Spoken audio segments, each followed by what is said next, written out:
Hello friends, मैं हूं राजीव और राजीव टॉक के सेकेंड एपिसोड में आप सबका बहुत बहुत स्वागत है। आज मैं बात करने जा रहा हूं जो कोरोना वायरस के डर है उसका। तो मुझे ऐसा लगता है कि कोरोना वायरस से डरने की कोई जरूरत नहीं है, क्योंकि आप सब देख सकते हो कि अपने देश की जो आबादी है 130 करोड़ से भी ऊपर है।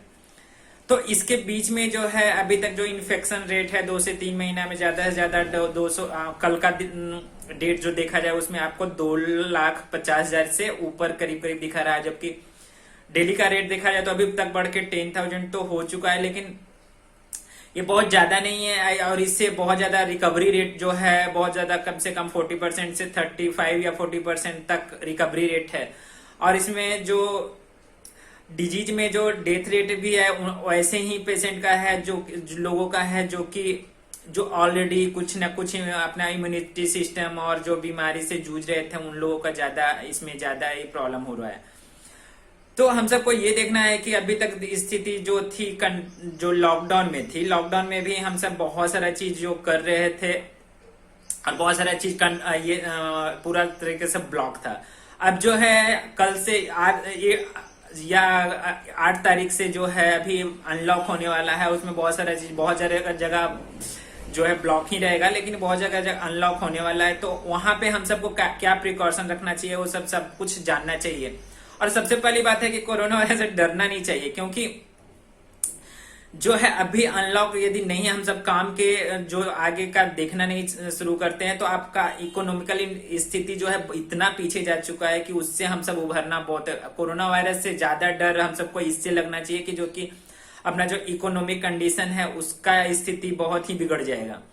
तो हम सबको ये सोचना चाहिए कि आगे कैसे सरवाइव करने के लिए हम सबको डेली लाइफ में क्या कैसे बचना चाहिए और इसके लक्षण क्या है और इससे कैसे हम प्रिकॉशन ले सकते हैं और इम्यूनिटी सिस्टम को कैसे हम स्ट्रांग कर सकते हैं। ये सब चीज हम आज जो है मैं आप सबसे शेयर करने वाला हूँ। जो कोरोना वायरस का लक्षण है वो सबको आप सबको बहुत अब तक तो पता ही होगा, लेकिन मैं भी एक बार ब्रीफ कर देता हूँ। जो कि सबसे पहला लक्षण है आपको बुखार आता है, उसके बाद जो दूसरा है आपको सूखी खांसी होता है, उसके बाद आपको सांस लेने में प्रॉब्लम होती है। जो इसके बाद है जरूरी नहीं है कि ये सब केसेज रहे तो कोरोना रहेगा ही, लेकिन एक बार टेस्ट करवा लेना चाहिए जो भी है। और इसके बाद जो है उम्र दराज लोगों को यदि अस्थमा है, खांसी है, इस टाइप का जो है तो उनको ज्यादा प्रॉब्लम होता है, क्योंकि उनका इम्यूनिटी सिस्टम ऑलरेडी वीक रहता है। इस वजह से उनको ज्यादा प्रिकॉशन लेने की जरूरत है।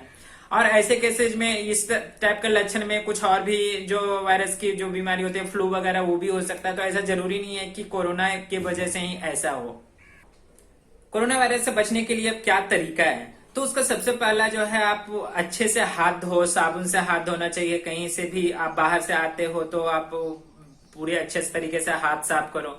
जो दूसरा है, अपने कहीं पे भी आप बाहर जा रहे हो तो मास्क का हमेशा ध्यान रखो कि मास्क पहन के ही जाना है। यदि मास्क नहीं रहे तो थोड़ा सा तौलिया रुमाल भी बांध सकते हो, लेकिन जरूरी रखो कि रुमाल 2 लेयर का जो मास्क है वो बहुत जरूरी है। और इसके बाद जो कहीं भीड़ भाड़ में जाते हो तो वहां पे सर्दी खांसी वाले लोग होते, छींकते हैं, उनसे थोड़ा सा डिस्टेंस बना के रखो, 6 मीटर क्या, उससे बच के रखना चाहिए। और सैनिटाइजर का भी यूज करना चाहिए, क्योंकि अपने घर के आसपास घर के निकलते समय जो है दरवाजा पे एक आदत रख देना चाहिए कि वहां पे एक सैनिटाइजर रखा हो। जो भी है ऑफिस प्लेसेज है वहां पे सैनिटाइजर यूज करें आने के पहले, गेट पे जाने के बाद, क्योंकि हम सबको जरूरी हो गया कि रोजमर्रा की जिंदगी अब चालू होना चाहिए, क्योंकि कितना दिन बंद रहेगा इससे बहुत सारा नुकसान हो रहा है। तो ये सब चीज बच सकना। आप भीड़ भाड़ इलाके में जाओ तो किसी से हाथ मिलाने में बचो। जितना भी हो सके आप लिफ्ट वगैरह में ग्लव्स का यूज करो। ग्लव्स जो भी है मेडिकेटेड ग्लव्स है वो आप यूज करो, जिससे कि आप लिफ्ट वगैरह क्लिक कर रहे हो तो वहां पे आप ग्लव्स के से आप सबको प्रॉब्लम नहीं। जो भी बाहर से आप कुछ भी काम करके आते हो तो अपने जो है जो कपड़ा है उसको गर्म पानी में नमक के जो गर्म पानी है उसमें थोड़ा सा नमक डाल के आप उसको अच्छे से धो सकते हो। तो इससे भी आपका बैक्टीरिया का जो वायरस का जो खतरा रहता है वो बहुत हद तक कम हो जाता है। और कभी अभी शॉपिंग मॉल ये सब जाने के बाद है जो बहुत सारा चीज आप सबको ध्यान रखना पड़ेगा कि कैसे हम उन सबसे डिस्टेंस बना के रखें, हम मास्क यूज कर सकते हैं। इसके बाद मैं आप सबको बताने वाला हूं कि जो इम्यूनिटी सिस्टम को जो स्ट्रांग कैसे होता है वो सब चीज आप सबको ध्यान रखना चाहिए। और इससे आपको सब इससे बड़ा बचने का सबसे बड़ा जो प्रिकॉशन है इम्यूनिटी सिस्टम को जो स्ट्रांग करना है। क्योंकि वेल्थ तो है ही, लेकिन वेल्थ के साथ हेल्थ भी होना बहुत, अभी के जो लाइफ है बिल्कुल चेंज हो चुका है, जो कि अभी हेल्थ बहुत इंपॉर्टेंट है, क्योंकि हेल्थ रहेगा तब भी आप वेल्थ के लिए काम कर सकते हो। इम्यूनिटी सिस्टम को जो स्ट्रांग करने के लिए जो सबसे पहला है वो है तनाव से दूर रहना। जो टेंशन है अपने आप से को इससे दूर रखो। और ऐसे भी ये जो कोविड-19 के वजह से बहुत सारे चीज ऐसा हो गया, आर्थिक वगैरह के प्रॉब्लम की वजह से टेंशन होना वाजिब है। तो ये टेंशन को दूर, ये टेंशन की वजह से क्या होता है, स्ट्रेस हार्मोन कोर्टिसोल रिलीज होता है अपने बॉडी में, और इसमें जो व्हाइट ब्लड सेल्स हैं उसको बहुत कम कर देता है काउंटिंग में। तो इसके वजह से अपना जो बैक्टीरिया और वायरस से लड़ने की क्षमता है वो कम हो जाती है, और इसमें बहुत सारी बीमारियों का आना पॉसिबिलिटी बढ़ जाता है। तो हम सबको तनाव से दूर रखने के लिए अपने आप को क्या करना चाहिए, वो है सबसे पहला आप योगा और मेडिटेशन कर सकते हो। और है आपको यदि म्यूजिक में इंटरेस्ट है तो म्यूजिक सुन सकते हो, और इसमें जो भी एक्टिविटी है वो कर सकते हो। आपको खुश रहने के लिए जो भी करना है वो कर सकते हो, जिससे कि आप तनाव से दूर रह सको। इसके बाद जो है आपको प्रोसेस्ड फूड जो है उससे बचना चाहिए, जैसे इसमें चीनी, नमक और कार्बोहाइड्रेट जैसे चीजों से बना हुआ जो भी खाने की चीजें हैं अब भी फिलहाल उससे बचना चाहिए। क्योंकि जो ये सब चीनी और नमक से जो चीजें बनी रहती है उसमें जो बैक्टीरिया और वायरस को मारने की क्षमता को कम कर देता है। तो इस वजह से ये भी देखा गया है कि आपको जो सोडा और कोल्ड ड्रिंक्स है इसका सेवन जो लोग ज्यादा करते हैं उनका इम्यूनिटी सिस्टम बहुत ही स्ट्रांग होता है। इसलिए आप जो सोडा और कोल्ड ड्रिंक्स वगैरह है इसका सेवन बहुत ही आपको कम करना चाहिए। और इसके बजाय आप सबको ऐसे एक चीज और भी देखा गया है कि जो ऐसे है जो गुड बैक्टीरिया है उसको भी जो बहुत मारने का कोशिश करते हैं ऐसे ऐसे चीज।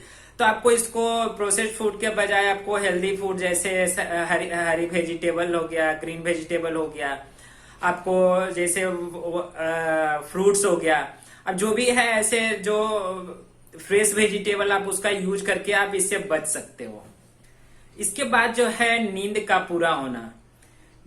इन दिनों ऐसे भी देखा जा रहा है कि जो नींद का जो पूरा नहीं हो पाता है उसके वजह से कई बीमारियां ऑलरेडी हो रही है। जो नींद, जैसे ही हम सबको नींद आता है तो हम सबके जो भी है हम सबका जो बॉडी है वो रिपेयर मोड में चली जाती है, और वहां से एक साइटोकिन्स नाम का एक हार्मोन रिलीज होता है। इसके वजह से हम सबको जो सारा जो बॉडी का पार्ट है वो रिपेयर करने का काम करती है, और बॉडी जो माइंड है रिलैक्स करने का कोशिश करती है। और जो नींद पूरा नहीं होता है तो आपको 7 से 8 घंटे का नींद को करना ही है। यदि 7 से 8 घंटे का नींद नहीं होता है तो इसके वजह से आपको साइटोकिन्स जो हार्मोन्स है वो रिलीज नहीं होते हैं, और इसके वजह से आप सबको इम्यूनिटी सिस्टम और भी वीक हो सकता है। तो इसलिए से बहुत जरूरी है कि आपको 7 से 8 घंटे का नींद करना ही है, और इम्यूनिटी सिस्टम को इससे भी आप स्ट्रांग कर सकते हो। इसके बाद जो है शराब को पीने से आप बचें, क्योंकि शराब पीने से बहुत ज्यादा चीज का प्रॉब्लम हो जाता है। आपके आंत में जो गुड और बैड बैक्टीरिया होता है उसका जो संतुलन रहता है वो बिगड़ जाता है। और इस शराब पीने से आपको ये भी पता है कि आपका आर्थिक स्थिति भी सुधरता है, आप उसमें भी बहुत ज्यादा उसके वजह से टेंशन होता है, इससे भी वो रिलेटेड है। तो आपको शराब पीने से बहुत हद तक बचना चाहिए, क्योंकि इसमें यदि ज्यादा शराब पीते हो तो उससे आपको बहुत सारा वायरल भी हो सकता है जो बॉडी में आपके आंत के थ्रू आपको सर्दी जुकाम इस टाइप के भी प्रॉब्लम बढ़ सकते हैं, और इससे आगे जाके आपको बहुत ज्यादा बीमारी का भी खतरा बढ़ सकता है। आपके आंत में सूजन आ सकती है और बहुत सारे बीमारी का जड़ हो सकता है ये शराब पीने। इसके बाद जो है धूम्रपान और तंबाकू से दूर रहना। आप सिगरेट पीते हो या तंबाकू खाते हैं, दोनों में ही आपको फेफड़े को नुकसान कर सकता है, और इससे बहुत सारी बीमारी हो सकती है। जब हम सिगरेट वगैरह ज्यादा पीते हैं तो आपका म्यूकस का जो है वो ज्यादा बनने लगता है, और इसके वजह से आपका फेफड़ा जो में सांस लेने में आपको जो जगह वायु जो मार्ग होता है वो आपको सकरा कर देता है। उसके वजह से आप जो फेफड़ा संबंधित जो भी डिजीज है वो होने का चांस हो जाता है, और इसके वजह से बहुत सारी बीमारी हो सकती है। और जो है सिगरेट पीने से और ये तंबाकू वगैरह खाने से जो भी है इसका सेवन करने से जो भी इम्यूनिटी सिस्टम बहुत हद तक जो वीक हो जाता है। क्योंकि इसके वजह से ही बहुत ज्यादा प्रॉब्लम होता है, बहुत सारी बीमारी आ सकती है, फेफड़ा से संबंधित, आपके सांस से संबंधित, और इससे आपको बहुत सारा प्रॉब्लम हो सकता है। इसलिए आप इम्यूनिटी सिस्टम बढ़ाने के लिए आप तंबाकू और धूम्रपान से भी दूर रहो। इसके बाद जो है रेगुलर एक्सरसाइज करना। रेगुलर एक्सरसाइज और जो फिजिकल एक्टिविटीज है हमारे लाइफ में बहुत ही इंपॉर्टेंट है, क्योंकि यदि हम रेगुलर एक्सरसाइज वगैरह करते हैं तो फेफड़ा से और जो अपने जो भी है सांस नली है उसके थ्रू आपका जो अनवांटेड बैक्टीरिया रहता है वो बाहर निकलता है, और जो जो फ्रेश एयर है वो अंदर जाता है, तो अच्छे जो भी है शरीर के रोग प्रतिरोधक क्षमता का ये होता है, बहुत अच्छा से चालू रहता है। तो इसके वजह से आपको सर्दी खांसी बुखार और जो भी है जो सांस से रिलेटेड जो बीमारियां हैं वो उससे आप अच्छे तरीके से बच सकते हो। और ये एक्सरसाइज करने से जो आपका जो होता है स्ट्रेस हार्मोन कॉर्टिसोल जो होता है वो भी बनना कम हो जाता है, इससे आपका तनाव दूर हो जाता है, और इसके बाद आप बहुत ज्यादा खुश रहने लगते हो। तो एक्सरसाइज करना भी बहुत ज्यादा इंपॉर्टेंट है आपको तनाव से दूर रहने के लिए। तो आपको कम से कम दिन भर में तो 20 से 30 मिनट का एक्सरसाइज करना ही चाहिए, जिससे कि आपका जो भी स्ट्रेस है वो आप इससे दूर रह सको और अपना जो भी इम्यूनिटी सिस्टम है वो स्ट्रांग कर सको। इसमें कुछ भी पैसे नहीं लगता है, वो बिल्कुल फ्री है आप सबके लिए। तो मुझे उम्मीद है कि आप सबको जो इम्यूनिटी सिस्टम और कोरोना वायरस से जो रिलेटेड कुछ भी मैंने जो बताया है उसमें आप सबको सही और अच्छा लगा होगा, और इससे आप अच्छे तरीके से बच सकते हो ये सब यूज करके।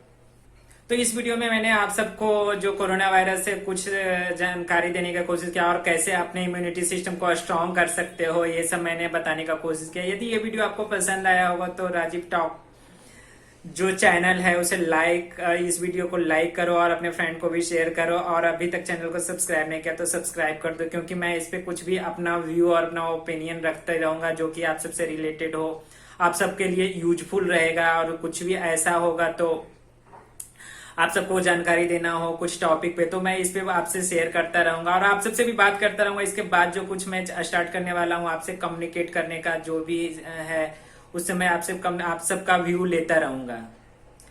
Thank you.